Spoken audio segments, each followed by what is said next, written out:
আলাইকুম সম্মানিত ভিউয়ার্স, আপনারা যে মসজিদটা দেখতে পাচ্ছেন এই মসজিদটা হচ্ছে ইসামতি ছোট বটগাছতলা জামে মসজিদ।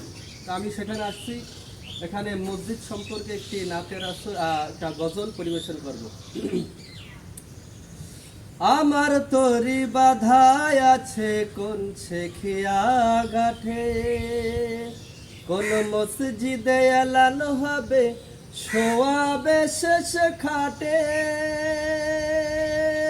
কোথায় কখন করবে দাফন আমাকে স্বজন, কত জানাজার পড়েছি নামাজ, দিয়েছি কত দাফন, কত জানাজার পড়েছি নামাজ, দিয়েছি কত দাফন।